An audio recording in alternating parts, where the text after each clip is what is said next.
नमस्कार प्यारे बच्चों, मेरा नाम अभिषेक है और आज मैं आपसे बात करने वाला हूँ एजेंट से संबंधित जानकारी आपसे शेयर करूँगा। क्लास 12 का यूनिट 2 जो है उसमें ये जानकारी दी गई है कि एजेंट किसे कहते हैं। एजेंट एक्चुअली बच्चों एक ऐसा व्यक्ति है जो प्रिंसिपल के लिए काम करता है। प्रिंसिपल मतलब जो पर्सन उन्हें अपॉइंट कर रहा है, नौकरी के लिए काम दे रहा है, उसके द्वारा काम करता है। यदि कोई कंपनी किसी अन्य व्यक्ति को व्यवसाय के दौरान इसके लिए कार्य करने के लिए नियुक्त करती है, यानी कार्य के लिए, जॉब के लिए अपॉइंट करती है, तो वो व्यक्ति उस कंपनी का एजेंट बन जाता है। ठीक है, चाहे नियुक्ति पूर्णकालिक हो या अंशकालिक, कुछ समय के लिए हो या मोस्टली लंबे ड्यूरेशन के लिए हो, ये डिपेंड करता है कंपनी पे कि कितने समय के लिए उस व्यक्ति को अपॉइंट कर रही है, तो वो व्यक्ति उस कंपनी का एजेंट बन जाता है।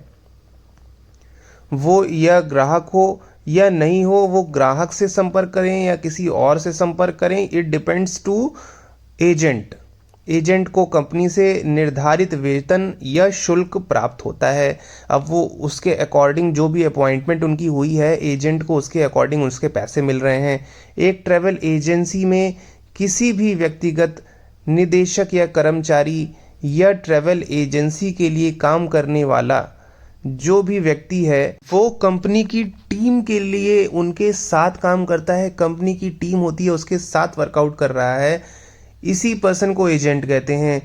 एक ट्रैवल एजेंसी के निजी रिटेलर या सार्वजनिक सेवा जो भी प्रदान कर रहे हैं, भिन्न भिन्न प्रकार की एयरलाइन संबंधी वर्कआउट जो करते हैं, उनकी टिकट बुक करते हैं, कार के किराए से संबंधित, क्रूज लाइन से संबंधित, होटल से संबंधित, रेलवे से संबंधित, पैकेज टूर से संबंधित, जैसी भिन्न भिन्न प्रकार की जो भी नीड्स होती हैं कस्टमर की, वो गेस्ट को पर्यटन संबंधी सेवाएं प्रदान करते हैं।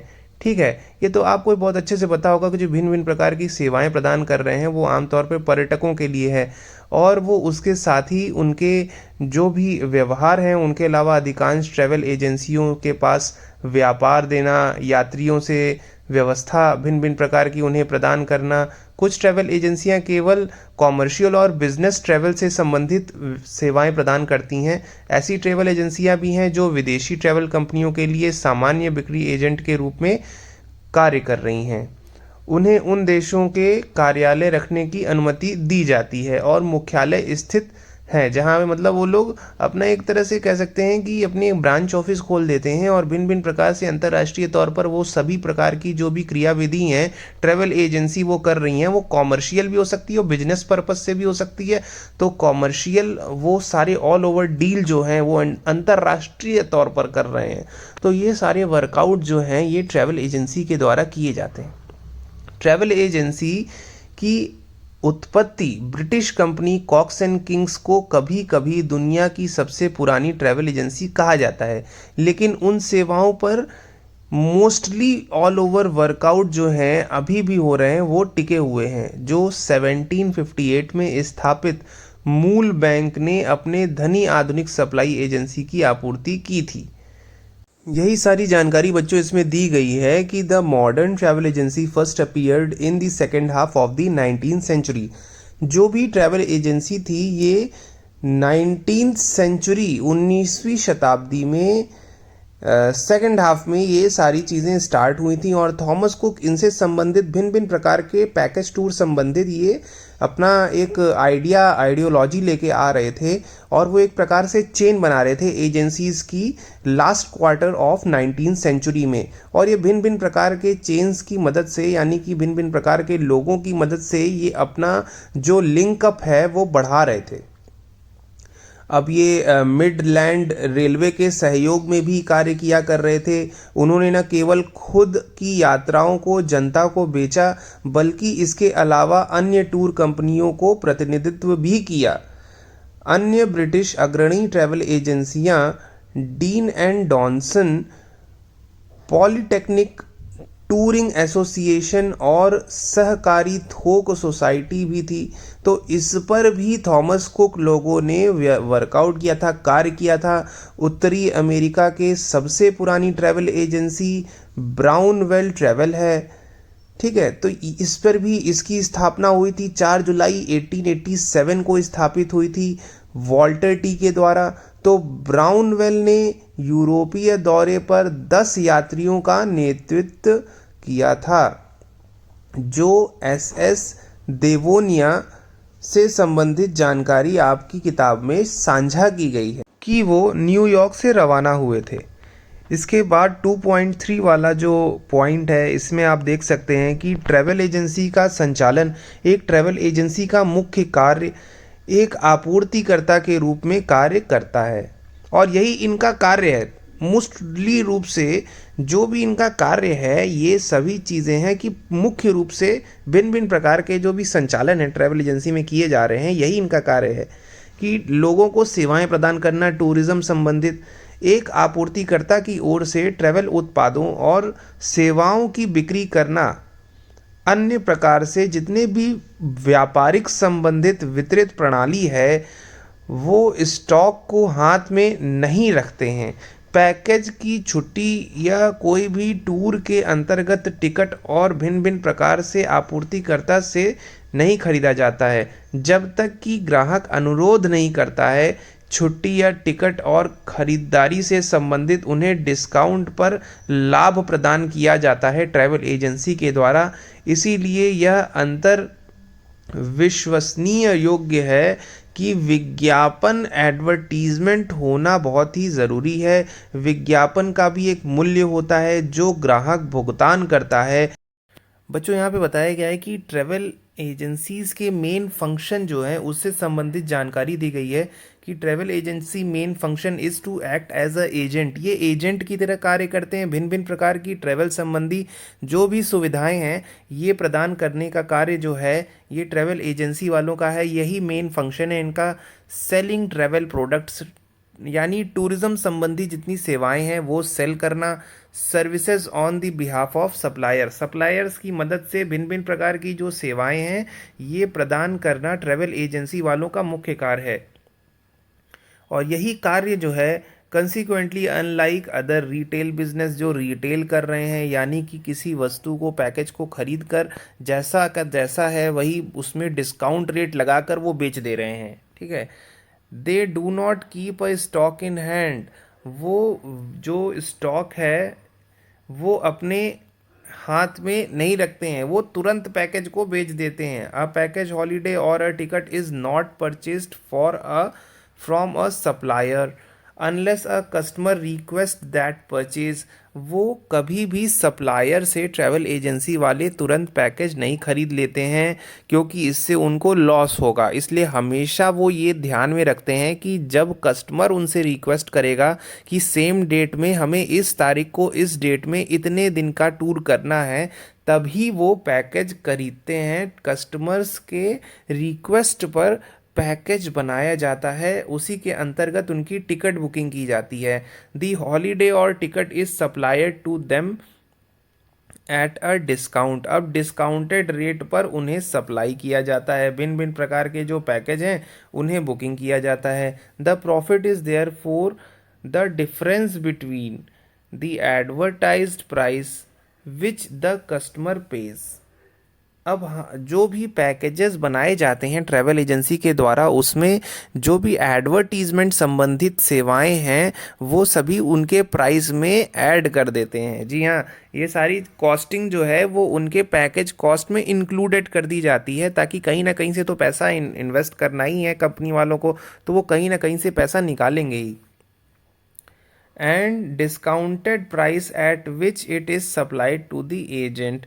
अब जो डिस्काउंटेड प्राइस है वो सारे जो एजेंट जो हैं उनके अंतर्गत निर्धारित कर दी जाती है और वही चीज़ें सप्लाई की जाती है। This is known as the commission. अब जो भी वस्तुएं हैं, जो भी डिस्काउंटेड प्राइस है जिसके अंतर्गत वो कमीशन रेट जो होता है वही डिसाइड किया जाता है। ये लोग जो कॉस्टिंग बनाते हैं उसके अंतर्गत ये लोग एक प्लानिंग बना लेते हैं कस्टमर्स लोगों के संबंधित कि इतना पैकेज कॉस्ट है, उसमें वो इतना कुछ कॉस्ट बना लेते हैं कि एडवर्टीजमेंट संबंधित पैसा जो जोड़ लेंगे, कुछ वो लोग डिसाइड कर लेते हैं कि सप्लायर को भी जो है पैसा उसको भी देना है, तो कमीशन रेट्स जो होता है वो लोग डिसाइड कर लेते हैं, उसके अंतर्गत ही पैकेज की बुकिंग करवाते हैं। अब इसमें बताया गया है कि in many countries all individuals और companies that sell ticket are required to be licensed as a travel agent. अब जो भी अंतर्राष्ट्रीय तौर पर जितनी भी कंट्रियां हैं वहाँ पे कुछ कंपनियां लोग इंडिविजुअल तौर पर भी बना रहे हैं, और कुछ लोग भिन्न भिन्न प्रकार के लाइसेंस संबंधी भी उनके पास रहते हैं। लाइसेंस भी होना चाहिए जिससे कि वो अपने कंपनी से संबंधित अपने कंपनी के टिकट्स को सेल कर सकें, वही लाइसेंस्ड ट्रैवल एजेंट कहलाते हैं। वही सारी चीज़ें यहाँ पे दिया गया है। उसके बाद और भी कुछ कंट्रीज से संबंधित जानकारी दी गई है। In some countries airlines have stopped giving commission to the travel agencies. जी हाँ बच्चों, कुछ ऐसी एविएशन एयरलाइंस एजेंसीज भी हैं जो कि कमीशन देना बंद कर दी हैं, यानी एक्स्ट्रा पैसा जो मिलता था कंपनी वालों को वो अब नहीं मिल रहा है। इसलिए भी ट्रैवल एजेंट्स लोग एयरलाइंस की बुकिंग मोस्टली करना उन कंट्रियों में बंद कर दिए हैं, क्योंकि कमीशन ही नहीं मिलता है तो फिर क्यों बुकिंग करेंगे वो, या क्यों करवाएंगे, क्यों अपने कस्टमर को सेवाएं देंगे। वो कहते हैं कस्टमर से कि वो खुद ही ऑनलाइन बुकिंग कर लें, बाकी सारी सर्विसेज वो दे देंगे।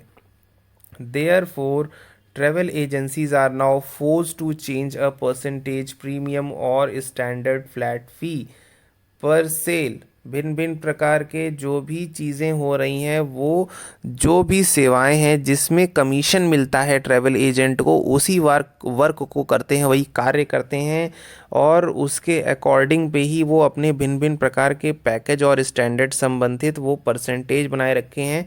जितना कमीशन मिल रहा है उसके अंतर्गत वो कार्य करते हैं। However some company still give them a set percentage of for selling product. अब प्रोडक्ट जो है उसके मार्जिन के अंतर्गत वो परसेंटेज जो है वो अपना सेल कर रहे हैं, कंपनी के अंतर्गत वो पैकेज सेलिंग करते हैं। यही सारी चीज़ें बच्चों इसमें दी गई हैं।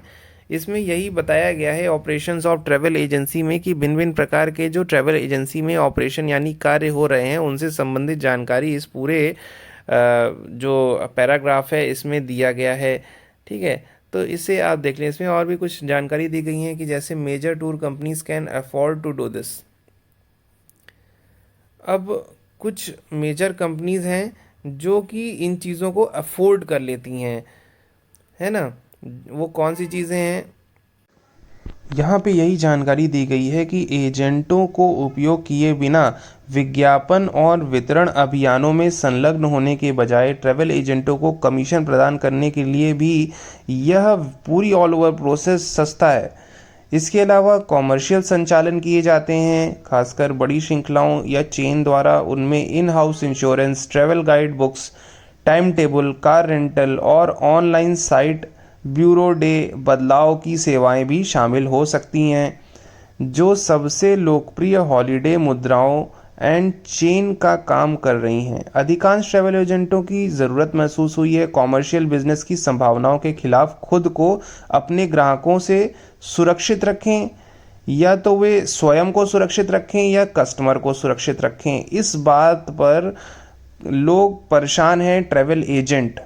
वो जब भी अगर मान लो कोई प्रॉब्लम आती है, कोई फॉल्ट आती है और पूरी चेन में फॉल्ट आती है, कस्टमर्स और ट्रैवल एजेंसी में अगर कभी कोई घाटा हो रहा है कॉमर्शियल बिजनेस में, तो वो कस्टमर को संभालें कि जो उनके सप्लायर हैं उनको संभालें कि वो खुद को संभालें, इस पर वो लोग परेशान हैं। वो ये कहना चाहते हैं कि भिन्न भिन्न प्रकार के तथ्य हैं उनसे संबंधित जानकारी यहाँ पे बताई गई है। अब कोई फेल्योर ना हो इस कारण भिन्न भिन्न प्रकार के एसोसिएशन बनाए गए हैं। वो ब्रिटिश संबंधी एसोसिएशन है जो उनकी थोड़ी बहुत गारंटी लेते हैं, उनको विफल होने से बचाने में सहयोग करते हैं।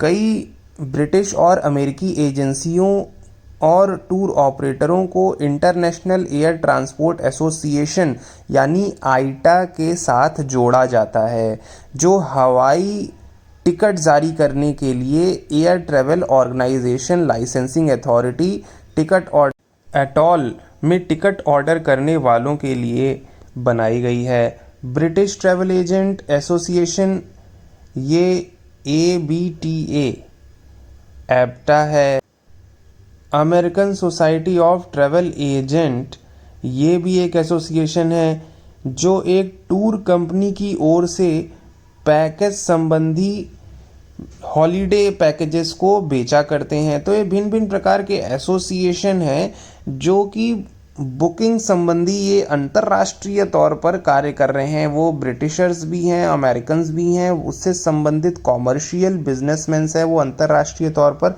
ट्रैवल एजेंसी खोल रखे हैं, उनसे संबंधित वो भिन्न भिन्न प्रकार की सेवाएं प्रदान कर रहे हैं। अब ट्रैवल एजेंट जो है उनका मुख्य कार्य यही है कि ग्राहक को निष्पक्ष रूप से यात्रा संबंधी सलाह देना। हालांकि वह फंक्शन भिन्न भिन्न प्रकार के मार्केट पैकेज और छुट्टियों से संबंधित लगभग जितनी भी सेवाएं हैं वो प्रदान करने के लिए महत्वपूर्ण रूप से भूमिका निभा रहे हैं एजेंट। कुछ agency chain super holiday super market की अवधारणा को विकसित कर रहे हैं और वो बहुत ही डिफरेंट टाइप के पैकेजेस ऑफ़र करते हैं टूरिस्ट को। ये अवधारणा जो है ये डेवलपमेंट हो रहा है, विकसित की जा रही है, जिसमें ग्राहक रैक पर ब्रोशर से अपनी छुट्टियां चुनते हैं, यानी कस्टमर अपनी छुट्टियां चुन रहे हैं और वो इसे काउंटर से बुक करते हैं। फिर कई प्रकार से सामाजिक और आर्थिक परिवर्तनों ने इन पहलू को एक बार फिर सामने लाने के लिए संघर्ष किया है, विशेष रूप से कई नो फ्रिल्स कम लागत वाली एयरलाइंस के आगमन के साथ। तो इसके साथ ही बच्चों आज का सेशन यही ख़त्म करते हैं। इसके बाद हम नेक्स्ट सेशन लेके आएंगे नए टॉपिक के साथ क्लास 12th का। तब तक के लिए नमस्कार।